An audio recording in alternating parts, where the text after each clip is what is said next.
thing. I mean, a trillion, they wanted 1, they nailed it at 40,000 miles per hour. On top of it, the atmosphere on that comet was different, such that this 200-pound craft would weigh as much as a piece of paper. I don't understand enough about gravity, but I get that.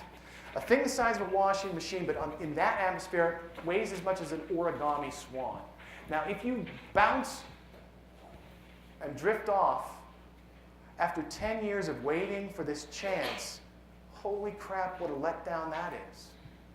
Just imagine you'd loved somebody for 10 years, and then you finally asked, and they were like, right? Is there another question? So I don't know if I answered that as much as I sort of spluttered, but...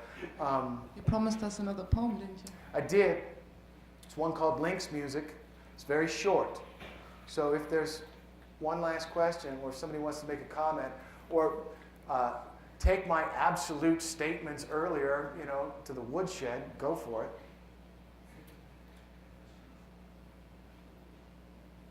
Don't be shy.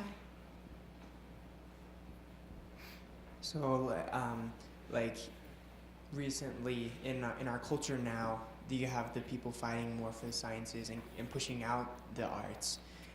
So what do you think that we can do using the humanities to help like fight for that and keep it in our culture? I think even just a simple reminder to people who are making legislative decisions who are affecting school board policies or curriculum at the K through 12 level in the state that we live in.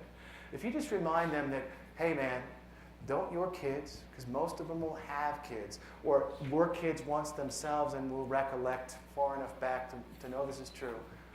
Don't your kids ask for a story before bedtime? Don't you read to them before bedtime? Why the heck do you think that schools shouldn't be like that too? If it's important enough that it's part of your daily, nightly, family routine, I mean, come on. Are you really buying it that these things don't matter?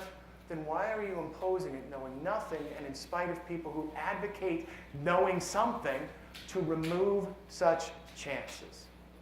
And if you think that nothing has improved with test scores, well then let's go ahead and say perhaps stories aren't detrimental. Maybe they're not an asset, but kids definitely enjoy. And if they need recess for their bodies, they need stories for their brains. We used to have theater so we could have catharsis, so that we could purge whatever leftover feelings at the end of the day and be able to sleep and dream. People have substituted TV for that now, but we still do it. And kids have story. If legislators could remember that they are people, and so are their kids, and their kids go to school, and if they're not their own kids, they're somebody else's kids, and those kids matter too. A story taught us empathy and understanding. Maybe that would be enough. Now, I don't know, because I think a lot of them are encased in a sort of superior, stubborn, rigid behavior. I don't know if they believe it, but they act like that, and I'll reach the conclusion that the person is demonstrated by the person's actions. And they continue to come back and say, school should get a grade. There's no data even that supports that. Stories might prevail, because they would allow them to be imaginative again. All right, so Link's music. The lynx knows all about quiet. Its ears grown long to hear more of it. It sharpens its claws on the trunk of it, hunts silence, carries it home.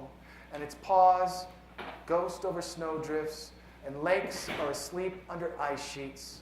And the stars seem frozen like an orchestra waiting to begin. Has anyone seen the conductor? Where has she gone in her night tuxedo? The lynx looks ready to tell us something, but only in the speech of violins.